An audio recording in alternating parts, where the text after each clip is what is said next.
Hello friends, good afternoon and welcome back to my channel. তো তোমরা সবাই কেমন আছো? আশা করি তোমরা সবাই অনেক ভালো আছো বন্ধুরা, আর আমি অনেক ভালো আছি এখন। তো আবার একটি নতুন ব্লগে তোমাদের সকলকে জানাই অনেক অনেক স্বাগত। তো তোমরা ভিডিওটা কন্টিনিউ করো, আশা করছি তোমাদের অনেক ভালো লাগবে। প্লিজ কেউ স্কিপ না করে পুরো ভিডিওটা দেখো। আর দেখতে যারা শুরু করে দিয়েছে একটা করে লাইক তো করে দিতে পারো, আর যারা এখনও পর্যন্ত সাবস্ক্রাইব করেনি আমার চ্যানেলটাকে অবশ্যই সাবস্ক্রাইব করে দিও। তো দেখো আমি এখন বাজছে 11:30। আমি গেছিলাম 11:30টার পর সানবিদেঘর স্নান করতে। সারাদিনটা এমনি কেটে গেছে। জল না থাকলে কতটা যে কষ্ট মানুষ, তোমরা তো আগেও দেখেছো আমার ভিডিওতে জলের প্রবলেম। আবার আবার শুরু হয়েছে জলের প্রবলেম। সারাদিন কাল রাত থেকে আর জল আসছে না। তো আমাদের বাথরুম দেখো, এটা বলতে আমার লজ্জা নেই যে বাথরুম যে আমাদের সকাল সকাল উঠে কিন্তু সবার কিন্তু বাথরুম যাওয়া লাগে, তো সেটা আমরা যেতে পারছি না। তারপর খাওয়া দাওয়া রান্নাবান্না তো অন্য কথা, তবুও আরোটা লাগানো ছিল বলে আরও জল নিয়ে একটু একটু রান্না করতে পেরেছি। তো আমি দেখাই কি রান্না করেছি তোমাদেরকে। এখনও ভাতটা হয়নি, জাস্ট ভাত বসাবো আমি।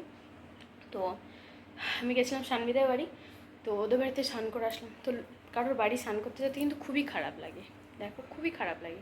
তারপরেও কিন্তু আমাদের বাধ্য হয়ে যেতে হলো আমাকে। তো বর এসে আজকে হয়তো আর স্নান করতে পারবো না। এই গরমে স্নান না করে থাকা যে কতটা কষ্টের সেটা তোমরা সবাই জানি, বলো। বাপরে, বাইরের ফ্যানটা এত ঘ্যার ঘ্যার ঘ্যার করে আওয়াজ করে যে এই ঘরের ভিতরে চলে আসলাম। তো জল ছিল না, তাই গেছিলাম ওদের বাড়ি স্নান করতে, তোমরা তো বুঝতেই পারছো।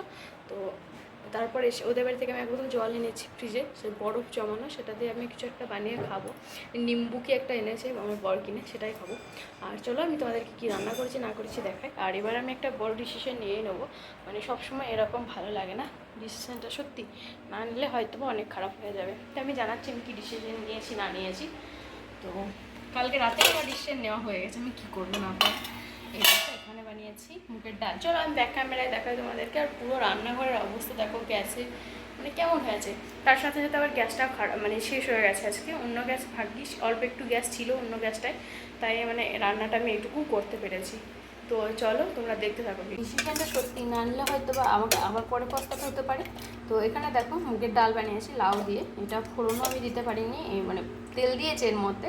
তেল দেওয়ার পরে এটাকে আমি পেঁয়াজ ছাড়াই বানিয়েছি। ইন্ডাকশানে বানিয়েছি, ইন্ডাকশানটাতে আমি পেঁয়াজ লাগাতে পারি না, লাগাই না। আর দেখো ইন্ডাকশানটা এমন হয়ে গেল, আমি মুছতে না পাওয়ার কারণে শুকিয়ে গেল একদম। আমাকে আবার এগুলো নতুন করে কত কিছু কাজ, দেখো এখানে মাছের টক হয়েছে, পুরো একদম চিটে চিটে পড়েছে তেঁতুলগুলো, এগুলো মুছবো। তো বলে জল না থাকলে তো আমাদের কত কষ্ট, ঠিক আছে।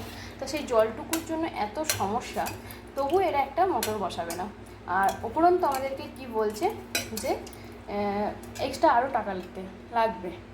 আর এখানে দেখো, এখানে রয়েছে মাছ ভাজা, আর মাছের ঝোল আর কী করে করবো বলো, দুজনে এক পিস করে খাবো মাছ, আর রাত্রে তখন মাছের টক ঝোল করবো। আর এখানে করেছি মাছের টক, আর একটু টমেটো সিদ্ধ, আর ভাতটা বসিয়ে দেবো আমি এখন। তো এই দিয়ে হবে আজকে লাঞ্চ আমাদের। আর তোমাদেরকে তো আমার একটা জিনিস দেখানোই হয়নি, এই যে দেখিয়েছি কিনা আমার মনে আর পড়ছে না, বাট আমার যতদূর মনে পড়ছে আমি তোমাদেরকে দেখাইনি। তো এই আরোটা কিন্তু ওরা আমাদেরকে দিয়েছিল লাগিয়ে, এখানে আমাদেরকে দিতে নেই, ওদেরও রয়েছে, ব্যবহার করতে দিয়েছিল, ঠিক আছে। এরপর আমি নেক্সট কথা বলছি এরা কি আমাদেরকে বলেছে না বলেছে সেইগুলো। তো দেখো এদিকে আমি সসপ্যানটার মধ্যে ভাতটা বসিয়ে দিয়েছি। এটাই ডাল সিদ্ধ করেছিলাম, কারণ এটাতে না দিলে কিন্তু ওইটাতে দিলে যেটাতে আমি রোজ ভাত ফোটাই, সেটাতে ভাত বানাই, সেটাতে দিলে ওটাতে আবার ধোয়ার জন্য সমস্যা হয়ে যেত। এটা লাগানোই ছিল, তাই ডালটাকে ট্রান্সফার করে নিয়ে এটাতেই দিয়ে দিলাম। চলো যেটুকু বুদ্ধি কাটিয়ে করতে পারি একটা। তোমরা দেখতে পাচ্ছ গরমে অবস্থা এতটা খারাপ। তো এদের তো নিজস্ব মোটর নেই, সেটা তোমরা আগে থেকেই জানো, যারা আমার ভিডিও দেখেছো আগের ভিডিওগুলো। তো এরা আবার কি বলে, একটা গিজার লাগিয়েছে ঠান্ডার সময়, আর এখন লাগিয়েছে একটা আরও। তো ওই আরওটা পুরনো, ঠিক আছে, তবুও লাগিয়ে দিয়েছে। আমরা 1 বছর 2 বছর আগে বলেছে আরওটা লাগানোর জন্য, বাট লাগিয়েছে এই কয়েক মাস হলো, কয়েক মাস না 1 মাস হবে এরকম লাগিয়ে দিয়েছে। তো তখন আরওটা লাগিয়েছে। তা এখন আমরা যখন এগ্রিমেন্টের পেপার 11 মাসের জন্য এগ্রিমেন্ট করতে হয়, ঠিক আছে, 11 মাসের জন্য এগ্রিমেন্ট করতে হয়। আর ওরা আমাদের কাছ থেকে নিত 11,000-এর উপরে টাকা। প্রথমে নিত 10,000, তারপরে 10,500 হলো, এবার হতো না, প্রথম ছিল 10,500, তারপরে হলো 11,000, এবার হলো 11,500, তারপরে এবার হবে 12,000 টাকা এরকম। হ্যাঁ ওরকমই হবে। তো তারা ওর সঙ্গে আরও টাচ অ্যাড করে যে গিজার ইউজ করবে, আর তারপর ওই আরও লাগিয়ে দিয়েছে। এই কারণে ওগুলো যে ইউজ করবে তার জন্য টাকা দিতে হবে। তো ওদেরকে টাকা দেওয়ার থেকে তো আমি নিজস্ব কিনে নিতে পারবো, ওইটা যে টাকাটা ওদেরকে দেবো সেই টাকায় আমি নিজে কিনে ওটাকে তো আমি কষ্ট করে হলেও বাড়ি নিয়ে যাবো তখন, বা বিক্রি করলে আমি তো তখন টাকাটা পাবো। তো এরকম আমাদের চিন্তাভাবনা। তাই সত্যি ডিসিশন নিয়ে নিয়েছি আমি অলরেডি, ঘর চেঞ্জ করে দেবো। ও মানে ডিসিশনটা না নিলে হতোই না, এমন পরিস্থিতির শিকার বারবার হতে হবে আমি কখনো ভাবিনি। মানে একবার ভুল করেছি আগেরবার আমি ঘরটা না ছেড়ে, বাট এবার আমি আর কোনো রকম ভুল করব না, এবার আমি ছেড়েই দেবো। তো দেখো জাস্ট ফ্যানটা এই কিছুক্ষণের জন্য বন্ধ করলাম, 1 মিনিট, তা ঘেমে তোলঘাম।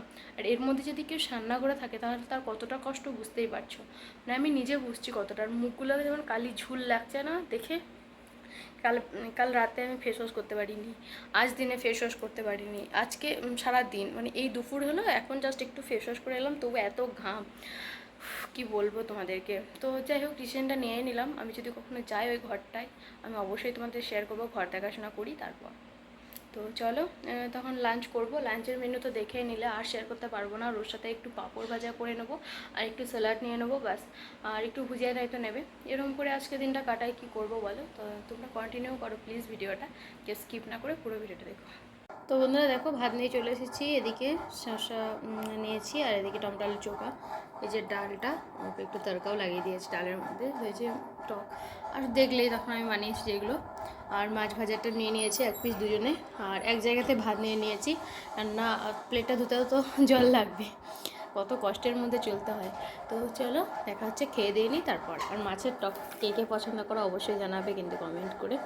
আমার মাছের টক আর এই আলু সিদ্ধ দিয়ে ভাত খেতে জাস্ট ভালো লাগে, আর একটু কাঁচা লঙ্কা নেবো বাস। তো তোমরাও খেয়ে নাও, জানিও কেমন হয়ে গেছে। তো চলো পরে দেখা হচ্ছে।